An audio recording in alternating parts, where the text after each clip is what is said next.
So, Exile, I heard you were interested in Armageddon Brand. Well, you've come to the right place. With an effective HP of 6.5k between Energy Shield and Life using Mind Over Matter and Eldritch Battery, with over 6 million DPS on just our brands alone, that including everything else, you're wondering how is this possible? But keep in mind, it's also on a budget. Yes, don't believe me? Well, Exile, strap in your seatbelts, because we're jumping right in.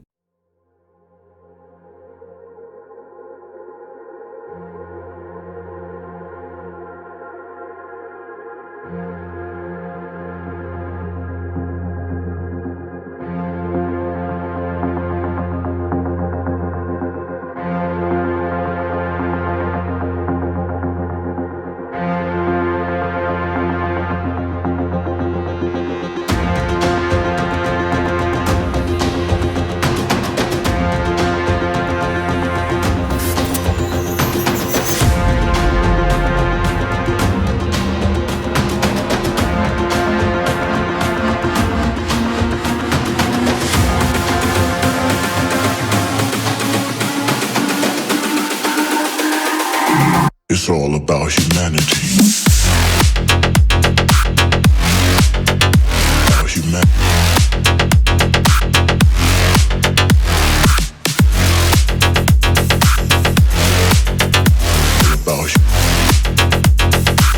It's all about humanity. About humanity.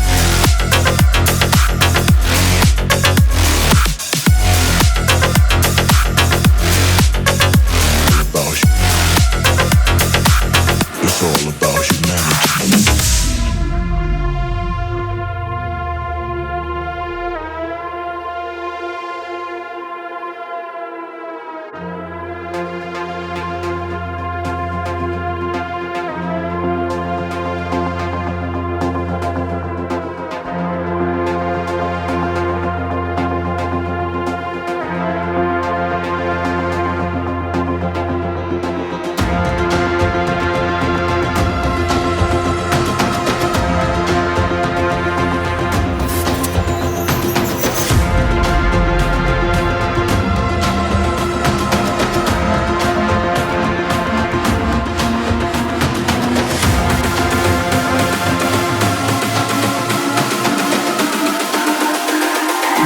It's all about humanity.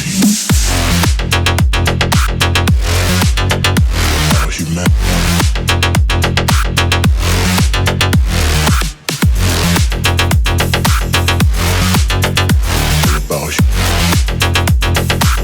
It's all about humanity. About humanity.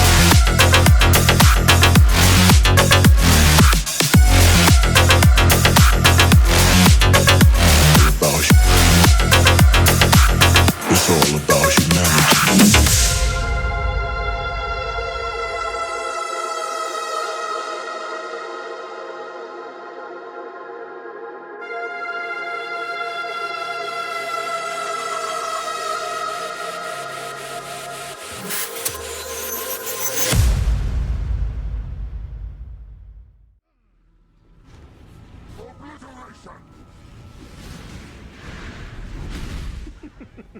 What's this? A real challenge?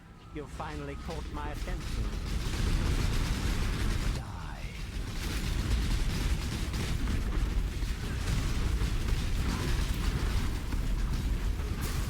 Watch! Guilty!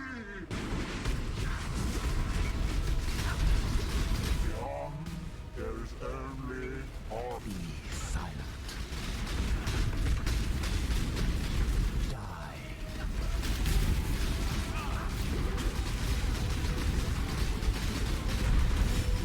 What the fuck was that damage, dude? The degens are way worse in Act 8, dude.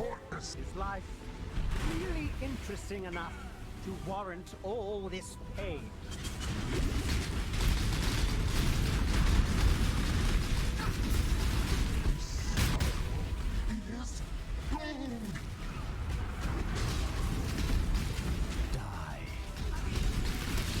Oh, I tanked that shit somehow.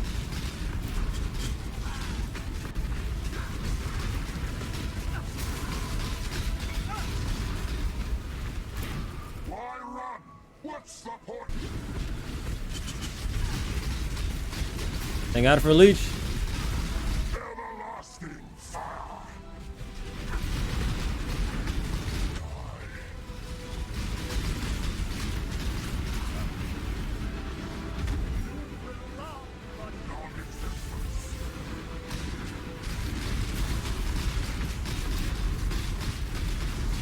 Beyond, there is only horror. Silent. Everlasting fire.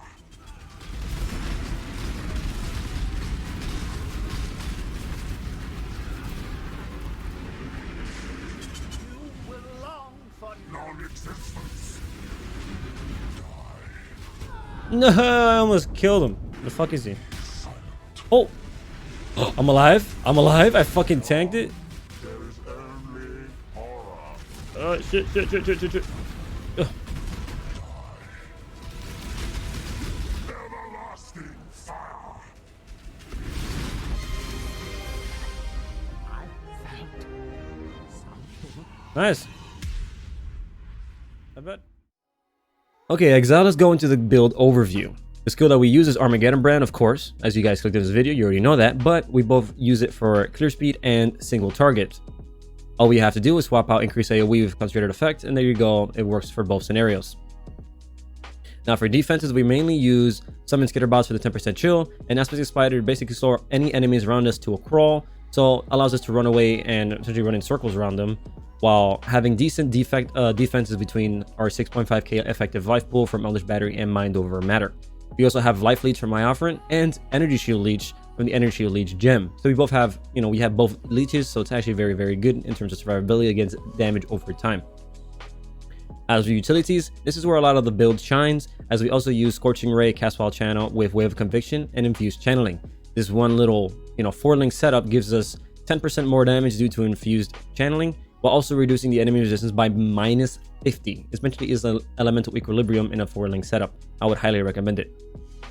Now for this section of the build guide, I'm going to give you guys 4 price categories, with cheap being 0 to 20 chaos, moderate being 21 to 100 chaos, and expensive being 100 chaos and plus.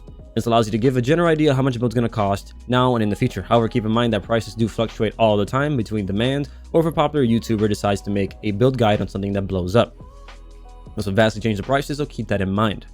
However, there's also a flexible price category, and this basically is an item that can fall anywhere between the 3, depending on how much money or stats you decide to get on it. With that out of the way, now it's time to talk about the weapon of choices. Of course, the first thing I recommend to you guys is a wand. While you can also use a scepter, I highly recommend a wand because it's easier to roll.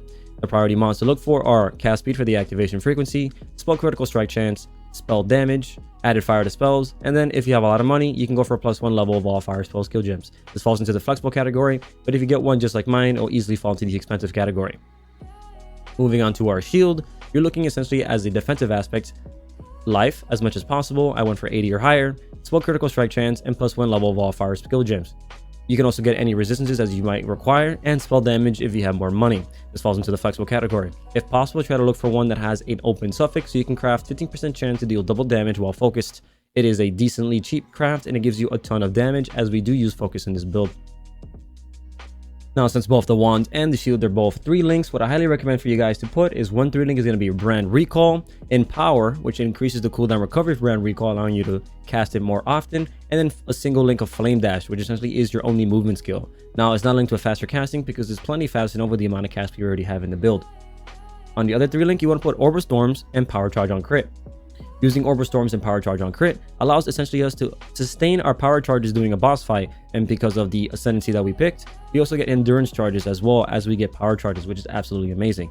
Now the 3rd link, of course, is going to be Combustion. Now you might think this is kind of weird, but the reason for it is because since we have added fire to spells, Orb of Storms will ignite for us. So we can actually allow Orb of Storms to debuff the enemy with Combustion. Now that allows us to put Elemental Focus into our 6th link for maximum damage. That way we don't have to ignite with our Armageddon Brand, as our Orb of Storms will do it for us. I highly recommend, and it's one of the ways I get a lot of damage in the build. For your body armor, it's incredibly simple. What I highly recommend is a Val Regalia 6 linked, and the mods you're looking for are essentially maximum life, any elemental resistances, any ES if possible, because it does give you effective HP due to other battery mind over matter, and try to look for an open prefix, which I highly recommend, and craft for 4 chaos, gain 10% of your maximum life as extra maximum energy shield. This one mod by itself, if you have 4,500 to 5,000 HP, gives you around 1,000 energy shield. This is absolutely massive, and is an incredible defensive buff for very little money. Now, what I highly recommend for you guys to do, if you're looking for something exactly like the one I'm using, is just go out and buy the card, the Ethereal. Now, the Ethereal is a divination card that gives you a 6-link Val Regalia, eye level 80, and each individual card falls into the cheap category, while a combination of all 7 is around the moderate category. Now, what's really cool, if you want to know the exact price, currently these cards are going for 5 chaos, so for a stack of 7, it's only 35C and you have your 6-link. However, if you want to spend more money, just look for a Val Regalia with the Hunter prefixes of either an additional curse or spell critical strike chance. Now, for your alternative, there is of course the Carcass Jacket, and that's what I was initially using. It falls into the expensive category, and the problem with it is that it doesn't give you as much life or energy shield. If you decide to use the Carcass Jack, you will lose 1,000 energy shield for the trade-off of a bit of AoE and damage, which I don't think is worthwhile, but it is a viable option. Now for the 6-link attached to our body armor, what I recommend is Armageddon Brand, concentrated effect for more damage, energy shield for more damage, and a bit of survivability from leech, elemental focus, combustion, and control destruction for more damage. Now, I understand that combustion does not work while elemental focus is linked because it will not ignite. However, we have combustion in our Orb of Storm setup, so that will do the debuff for us. So the reason why I'm using combustion is because the only thing better than combustion in our 6-link setup is of course an awakened gem. And if you want to spend the money, go ahead and change it out for an awakened gem of your liking. Now, this is our single target setup. For AoE, you swap out concentrated effect or increase AoE, and elemental focus for immolate. Now for your helmet, the only thing I would highly recommend for you guys to pick up is the Devouring Datum Necromancer Circlet. It's extremely important, so please pick it up. It falls into the moderate category. Now, what makes it so important, it has Eldritch Battery in the helmet, saving you 3 points and 3, has a decent chunk of energy shield, and it gives you trigger level 15 Feast of Flesh every 5 seconds. It happens automatically and restores your life and energy shield when it consumes the corpses of the monsters that you kill.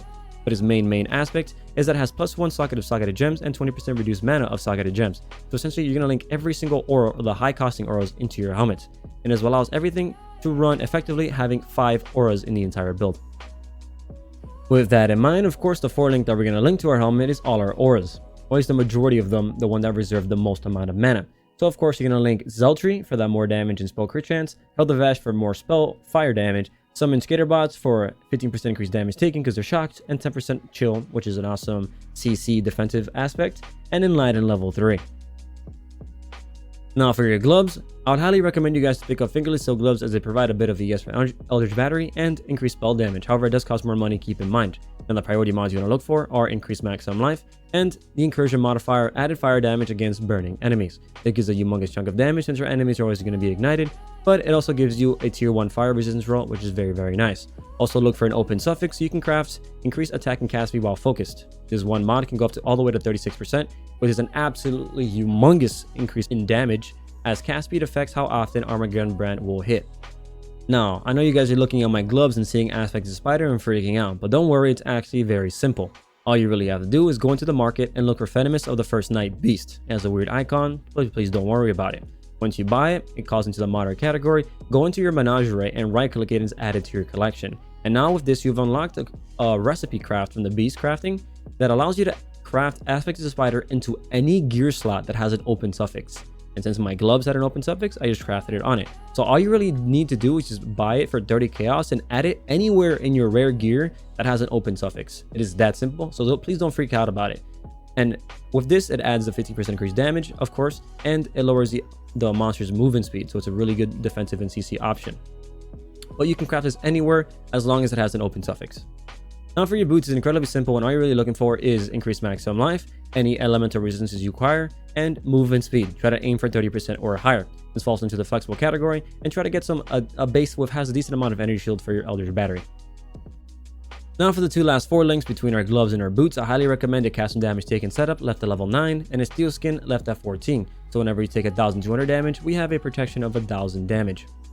On top of that is linked with precision. Well, I wouldn't say linked, but it's in the same 4-link left at level 3, or I would recommend leaving it level 1 until you have everything set up and you see if you have more mana unreserved, then you can go ahead and level it up, but leave it at level 1 until necessary. And a Searing Bond.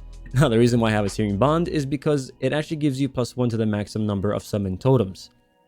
And Rune Binder actually reduces the amount of totems we can summon by 1. So this kind of bypasses us, allowing us to summon a totem. And the reason for it is because if you look in the tree, there's a node called Shaman's Dominion. It gives you 100% increased global critical strike chance if you summon a totem recently, which does affect our brand. On top of that, the Ascendancy, Conviction, and Power gives us a 50% chance to get a power charge when you summon a totem, and then of course that power charge has a chance to give you an endurance charge. So it's kind of cool to do before every single, how would you say, boss fight, to just summon a bunch of totems until you get all your power charges and endurance charges. However, it's really not necessary as the totem placement speed is not that high, so it's highly unreliable during a actual boss fight occurring. But before a boss fight, it's really cool.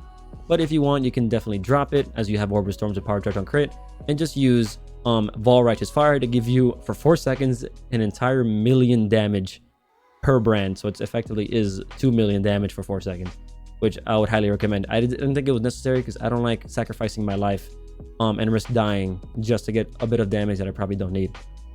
But it is up to you. And then the other one, of course, is the amazing utility 4 link, linked with Wave of Conviction, Infused Channeling, Cast While Channeling, and Scorching Ray. Since brands are automated and they're doing the damage by themselves, you don't have to really control it. During the downtime, instead of running around like a chicken, you can just Scorching Ray, right, to lower their enemy's resistance by -25, and then hit them with Wave of Conviction with Cast While Channeling. It's automated, which reduces another -25, and then because of Infused Channeling, it gives you 10% more damage, or fire damage, because Scorching Ray, which is linked to it, is fire. Now with that out of the way, let's go over our jewelry. For the amulet, you're essentially looking for any starve stats. Essentially is strength, dexterity, and spell damage, crit multi, and life. Try to get some ES if you can, but it's really not necessary as it's already packed with mods. And then if anything, look for any resistances, or if you have an open suffix, craft cast speed. Now for the allocation, you want to allocate Arcane Potency because it's kind of out of the way and it does give you a humongous chunk of damage. It falls into the moderate category, only requiring Azure Oil, Black, and Silver. However, there's also Heart of Flame, but it does give less damage and it costs more with a Teal, Azure, and Golden, easily falling into the expensive category. Now for your ring, I highly recommend Circle of Anguish Ruby Ring. Now this ring gives us Herald of Ash has 30% reduced mana restoration and increased buff effect. And since Herald of Ash gives you more damage, buff effect actually gives you more damage than just the flat out fire damage, which I highly recommend, and it falls easily into the moderate category, not too expensive. It also gives you a decent chunk of strength, which you might need, and fire damage. This is what allows us to reserve less mana due to Herald of Ash and fit everything else like Aspect of Spider and Precision. Now for your other ring, you're really looking for a Curse on Hit ring with level 8 flammability on hit, or level 5 if it's cheaper, with life of course, and anything else you need. I needed dexterity, so I went with that, but I did find one with a little bit of cast speed and an open suffix. These can get pretty expensive, so it falls into the flexible category.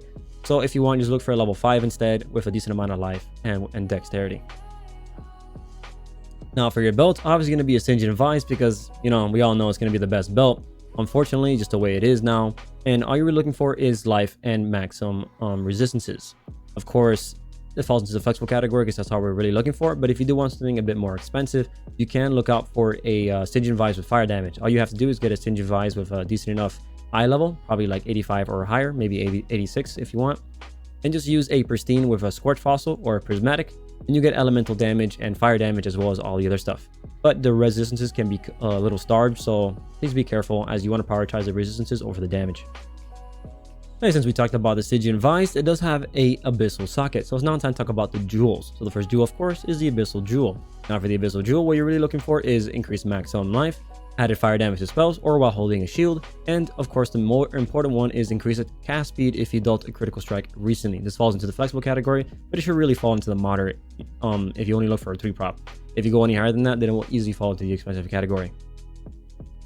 Now as for the jewels that go into the tree, we use 2 rare ones and 2 unique ones. So let's go over the rare ones real quick. The modifiers you really want to look for is increased maximum life, global critical strike multiplier or critical strike multiplier with elemental skills or fire skills, and probably cast speed, either cast speed while holding a shield or just cast speed in general.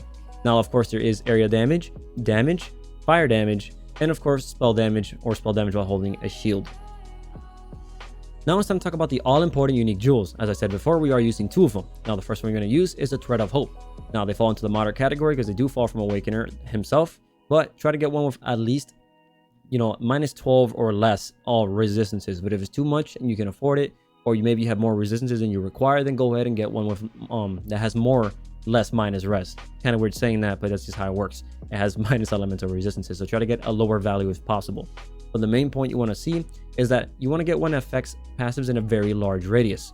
You socket that into the left side of the tree where the Templar is, the jewel socket next to Divine Judgment, and with that, it now allows you to allocate Runebinder on the top, which gives you an additional brand, and Tireless on the bottom. Now please keep in mind, like I said before, Thread of Hope does not work in POB, so please read the Thread of Hope jewel and you're going to see that it allocates Runebinder and Tireless. And POB is not going to show Runebinder, it will show Tireless, but it will not show Runebinder. But please know that it's there and you need to allocate it. Now for the second unique jewel that you guys want to use is a Watcher's Eye Prismatic Jewel. Now this has many possibilities, but I'll recommend for you guys is to pick up an increased cast speed while affected by Zeltry. Now this is actually really good because cast speed, as I said before, does affect the activation rate of Armageddon Brand, but it is entirely not required. If you guys don't want to spend the money, you can just get a normal jewel with increased maximum life and just get a decent amount of cast speed or crit multi. It's about the same thing. However, the cost of the cast speed one is not too high, so you can get one in the moderate price category. I really like it because not only does it give me increased maximum life, it also gives me increased maximum energy shield. Moving on to our flask, the first thing you want to pick up is a Quicksilver Flask of Adrenaline. It has increased maximum charges or reduced charges, so you have 3 props with increased movement speed. This helps increase your clear speed and movement speed, of course, so it's really good and I highly recommend. Other than that, get an Eternal Life Flask. It can be an instant flask or anything, but make sure it is a Life Flask of Staunching, so it removes bleed and it helps against corrupting blood as well. Thirdly, of course, is a Diamond Flask. Now, Diamond Flask, I highly recommend either getting immunity to curses as you need them, or if you have if you're not running a curse map, you can get increased cast speed during flask effect. I highly recommend to get one with increased duration or reduced charges used, whichever one you like, but it doesn't really matter as it's always 20 out of 40 and you can't really change that unless you get a perfect roll, 20 maximum charges. But either way, it's a really good damage as it basically effectively almost doubles your critical strike chance. Highly recommend. Now for your third one, I highly recommend Cinder Swallow Urn. Now, Cinder Swallow Urn is essentially an onslaught flask, which gives us cast speed and movement speed, so essentially is clear speed, awesome, but it does make enemies ignited by you take 10% increased damage. On top of that, if you get it with the increased critical strike chance during flask effect, it will be really good as it gives you a good chunk of crit. However, this falls into the moderate category with this crit roll, but if you guys pick one up, you'll enjoy it very, very much. And lastly, of course, is the Wise Oak, falls into the moderate category depending on the roll. You can get one pretty cheap if you get a lower roll. It gives you increased penetration. However, make sure that your fire resistance is the highest, or even overcapped, whatever it is, make sure it is the highest so you can get the penetration for fire. However, if you do like, you can make sure all your res is all the same, so you get 10% reduced damage for all elements at the same time. Really good for defense and offense. Now for our Ascendancy, our obvious pick is of course Hierophant. He has a lot of brand related things and allows us to overcome some of the downfalls of Elder's Battery. Let me explain. The first thing you guys want to pick up is Sign of Purpose. With Sign of Purpose, you can cast an additional brand and enemies take 10% increased damage for each brand attached to them. With Runebinder, we have 2 brands, that's 20% increased damage and is a more multiplier. It also gives us brand attachment range for a lot more clear speed, and brand recall has 30% increased cooldown recovery speed, which allows us to summon them much quicker. For second choice, I recommend Eliminated Devotion for area effect, spell damage leeches life, and increased spell damage. Of course, that will not work until you get Arcane Blessing. Arcane Blessing allows us to get Arcane Surge when our totems hit an enemy with a spell, which is basically up 100% of the time and makes us immune to elemental elements, which is a massive defensive bonus. Now what makes it so cool is that Arcane Surge does not work on an Eldritch Battery build because it requires you to spend mana, actual mana, not Energy Shield mana. So this allows us to overcome this and not have to buy a Watcher's Eye with Arcane Surge. With this and Eliminated Devotion, we get a ton of damage, AoE, and Spell Leech. And for your fourth choice, I recommend Conviction of Power.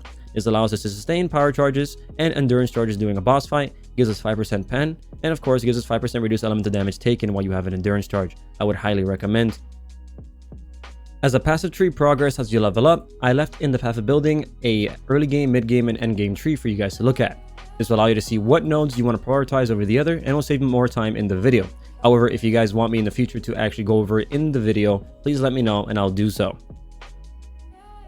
As for your bandit choices, all you're going to look at is Alira. Alira gives you mana regen, which is really good early on when you don't have a lot of mana regen, crit multi, which is awesome as a crit build, and resistances. And I highly recommend this because those resistances did come in handy, especially because of Thread of Hope with that minus reduced res that it gives you. Now for your Pantheon, all you're really going to look at is either Soul of the Brine King for the immunity to stun if you've been stunned recently. This is actually very important sometimes, depending on how much life you have. because your stun ability, I guess the ability for you to be stunned by enemies, is based off your HP. So it doesn't matter that you have 6k or 7k effective HP with Energy Shield. If you only have 4,000 or let's just say 5,000 HP, that is what's going to be used and determine if you're going to get stunned by a hit or not. So if you have, let's say, around 4,000 or 4,500 HP, you might get stunned quite a bit, and Solar Brand King will be really good in this scenario. Otherwise, you can go for Soul Recall if you reduce damage over time taken, or increase recovery rate of life Energy Shield if you stop taking damage over time, which is good for Art Leech, and be really good for Awakener, as he has a lot of degens. For the Minor God, all I can really recommend to you guys is Swallow's Rotha. For Life Flask, gain 3 charges every 3 seconds if you haven't used a Life Flask recently. Good for Life Flask uptime during Awakener. Or the one I would recommend to use myself, is what I use myself the entire time, is Soul Shikari. It has reduced chaos damage taken, which is really good against Awakeners. It does have a lot of dots, and it's kind of really good for the build because we have issues with chaos damage, as it does bypass Energy Shield. On top of that, it does give you immunity to poison, which is absolutely amazing because it does kill our Energy Shield recharge rate while mapping. Now, as you level this build, what I highly recommend you guys to do is, of course, to pick up 2 Lifesprig Wands until you get Axiom later on, and use the Storm Brand skill, which you get at level 12, until you get our Armageddon Brand at level 28 or 26, around there. Anything before level 12, just use any spell that you think works. Of course, Freezing Pulse is probably one of my better options. As for items, of course, you can use a Tabula Rasa for a 6-link, Loctonio Cuirass for the cast speed, Wanderlust for some movement speed, and then Golden for the resistances. At level 22, I highly recommend you guys pick up a Praxis to make the mana cost of everything be reduced by -8. It's really, really good. And of course, at level 5, you can use an Accrue Reward to get some movement speed. So, Exile, you've made it to the end of the video. Congratulations, you survived the build guide. You're one of the better ones. But either way, thank you guys so much for watching and all the support. If you think something's missing from the video or you think something should be added, please let me know in the comments down below, and I'll choose to add it in the future in future build guides. It'll be very cool, and I want to improve as much as possible. Other than that, I do stream every Monday, Wednesday, Friday at twitch.tv/Kogaras. So if you guys want to see all the build guides I'm working on before they're even posted on YouTube, or you want to ask me a question in person, you can do so there. Other than that, I'm doing a new cool idea or content that I want to inform you guys about. I'm doing a thing now where viewers are giving me a certain amount of income or budget, their own currency essentially, to make a build guide for them. I'm going to be playing it on stream and basically perfecting it on my source of knowledge, right? And then making a video guide in the future, of course, with all credit going to the person who wants to, you know, make the build. Everything, all the ideas will be between me and the viewer. Of course, any other ideas will be incorporated, and we're trying to do it as best as possible. We're going to use either a budget, or it could be something stupid expensive if the person wants to put in that much money. However, everything will be returned back to the rightful owner, or if that person does not want it back, it will be void and deleted. I don't care how expensive it is, because I do not want anything to do with it, because I do not like taking items from my viewers. Keep that in mind. I am not that person. So, if you guys want to do that or something cool, please let me know, and you can talk about it on stream, or hit me up on Discord, and I'll see what we can do. Awesome with that. Thank you guys so much for watching. If you liked the video, please like and subscribe, and I'll catch you in the next one.